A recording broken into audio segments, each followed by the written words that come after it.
안녕하세요. 면아트입니다. 오늘은 잎사귀를 채색하는 다양한 방법을 알려드리려고 합니다.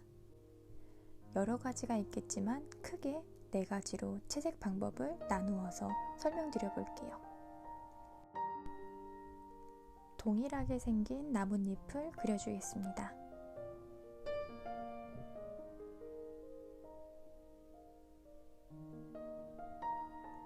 균일한 채색 상태를 유지하고 비교하기 위해서 4개의 잎사귀 모두 같은 색상을 넣어줄게요.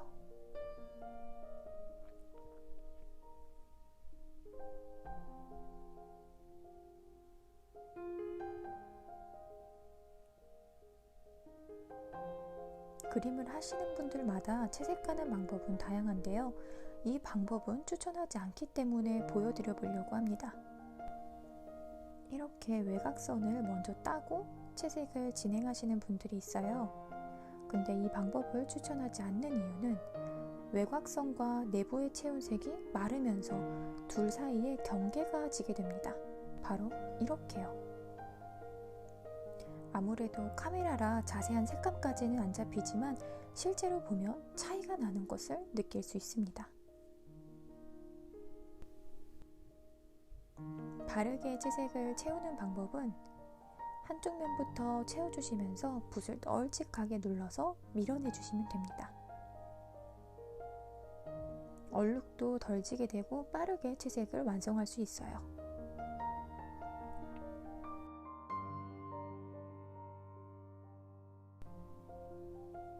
이제 첫 번째 방법을 소개해드려 볼게요. 2차 채색을 올리고 있는데요. 어두운 쪽부터 색상을 넣어서 칠하시면 됩니다. 보통은 가지에 붙어있는 잎사귀 줄기가 달린 쪽이 어두워지기 때문에 안쪽부터 채워주시면 되는데요. 한 잎사귀를 기준으로 2분의 1 정도 채색을 넣어주시면 됩니다. 이제 발림을 해볼게요. 발림은 한 번만 하고 끝나는 것이 아니라 색상 단계가 자연스럽게 잘 연결이 되었는지 확인해보고 잘 안된 부분이 있다면 다시 발림질을 이어가셔도 됩니다. 지금 보여드리는 잎사귀 채색법은 가장 기초적인 방법으로 어렵지 않아서 초보자분들이 하기에 쉽고 입체에 양감을 무난하게 넣을 수 있습니다. 아직 입체적으로 잎사귀에 양감을 주는 것이 어렵다면 이 채색 방법을 추천드려요. 두 번째 방법을 소개해드릴게요. 올리는 2차 색상은 옆에 풀잎의 색상과 동일하게 넣어줍니다. 마찬가지로 줄기가 붙어있는 안쪽부터 채색을 채워주고요. 잎의 끝쪽으로 갈수록 채색의 면적을 얄쌍하게 빼줍니다. 발림을 해볼게요. 이 방법은 잎사귀 한쪽 면에만 입체감을 주는 법입니다. 저는 주로 이 채색 방법은 좀 간단한 편이라서 잎사귀가 많거나 복잡한 도안일 경우에 사용합니다. 하지만 용도가 정해진 것은 없으니 보여드린 방법 중에 자신의 스타일에 맞는 걸 선택하셔서 채색을 하시면 됩니다. 간혹 발림을 할 때는 얼룩도 져 보이고 잘 안되는 것 같아 보일 때가 있는데요. 그림을 마르기 전까지는 아직은 모르는 상태이니 말리고 난 다음의 상태를 확인하시는 게 정확합니다. 이제 세 번째 방법을 알려드려 볼게요. 줄기가 붙은 안쪽부터 마찬가지로 채색을 넣어주고요.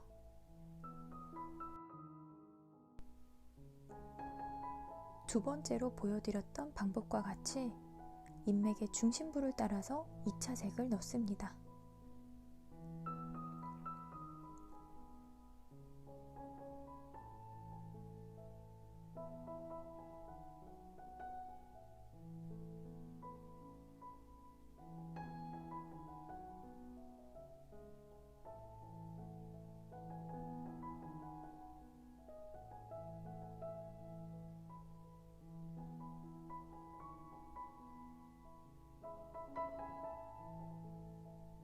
두 번째 방법과 다른 점이 있다면 잎사귀 아랫면에도 채색을 넣는 것이 다른 부분이에요.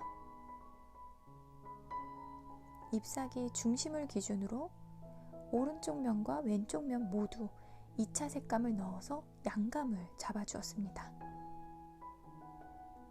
끝부분은 얄쌍하게 색을 얹어주고 발림을 이제 해볼게요.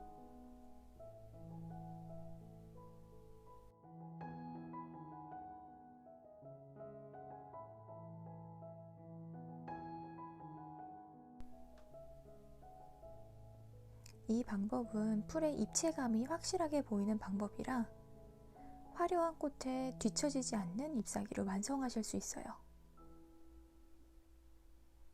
낱개로 볼 때는 어렵지 않게 보이는데요. 구조가 맞는 그림에 이 채색법을 하게 되면 헷갈릴 수도 있습니다. 마지막으로 보여드리는 네 번째 방법입니다.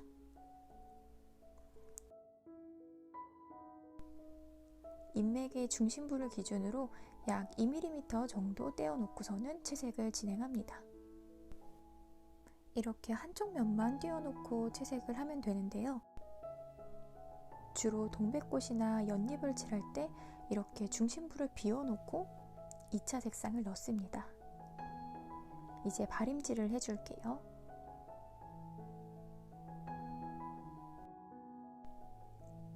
잎사귀의 아래쪽 면이 되겠죠?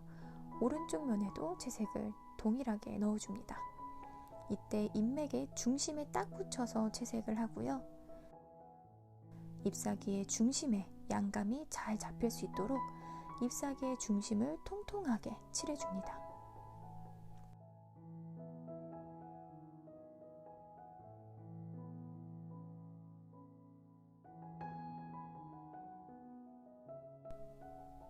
자, 이렇게 4가지의 잎사귀가 완성이 되었습니다.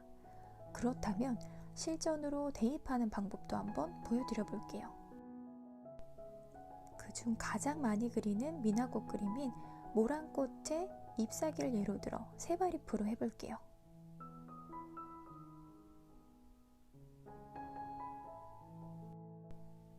밑색을 전체적으로 깔아줍니다.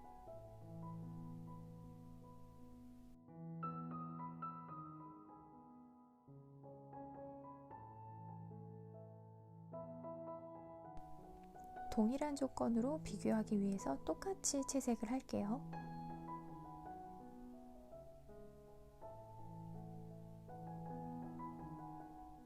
입체감이 가장 살아있는 세 번째 채색 방법으로 색칠을 해보겠습니다.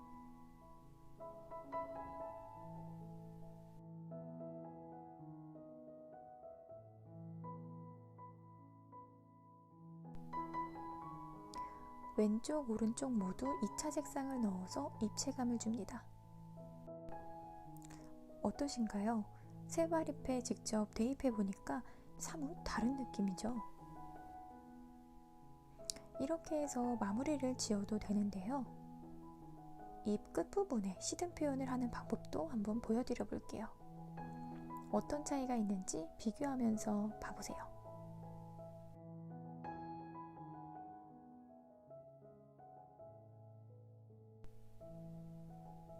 잎 끝에만 갈색 혹은 빨강색 등 난색 계열을 사용하여 잎 끝부분에만 채색을 소량으로 넣어줍니다. 초록색이 베이스인 잎사귀와 시든 부분에 빨간색인 난색 계열이 너무 동떨어 보이지 않도록 발림을 자연스럽게 이어주는 것이 포인트입니다. 이 시든 느낌의 표현은 부분적으로 포인트를 주고 싶을 때 넣어주면 다른 느낌을 줄 수 있습니다. 그렇다면 뒷면이 보이는 잎사귀도 궁금하시겠죠? 앞면과 뒷면이 동시에 보이는 잎사귀는 어떻게 채색하는지 한번 같이 봐볼게요. 국모란도나 모란도를 보면 끝부분에 끝이 이렇게 뾰족한 빨간 타원형이 잎 끝에 달려 있습니다. 그 부분까지 그려줄게요. 잎맥은 곡선형으로 잎을 전체적으로 감싸듯이 그려줍니다. 1차 색상을 단면으로 칠해주고요.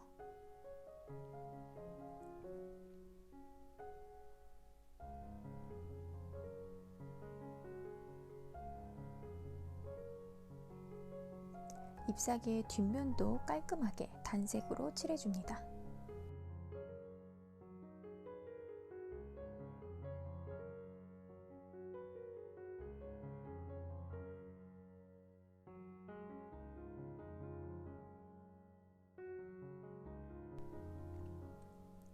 지금 칠하는 이 빨간 끝부분은 1차 색상만 넣고 바림은 없습니다.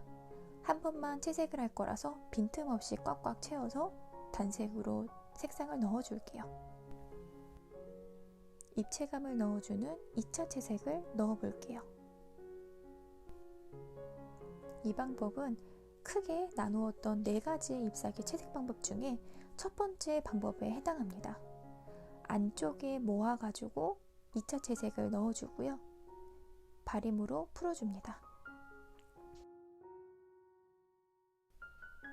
끝부분의 채색이 조금은 모자란 것 같아서 채색을 조금 더 넣어주었습니다. 채색과 바림을 할 때는 모자른 듯 혹은 과한 듯 싶으시면 덧입히고 덜어내는 과정을 거쳐서 그림을 계속해서 수정해 나가시면 됩니다. 뒤집어진 잎사귀의 뒷면 채색은 잎의 끝이 아닌 잎의 안쪽 면에 2차 색상을 넣어서 바림해줍니다. 이번에는 입체감이 더 살 수 있도록 세 번째로 사용했던 방법을 이용해서 채색을 넣어볼게요. 잎의 왼쪽 오른쪽 모두 채색과 바림을 넣어서 양감을 주겠습니다. 지금 화면에서 보는 바와 같이 왼쪽의 잎사귀보다 더 입체적인 모습을 볼 수 있습니다.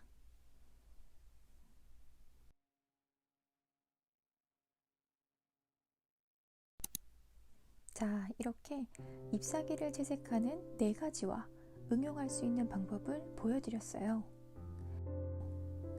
어떤 분들은 이 방법이 좋을 수 있고 어떤 분은 저 방법이 좋을 수 있어요.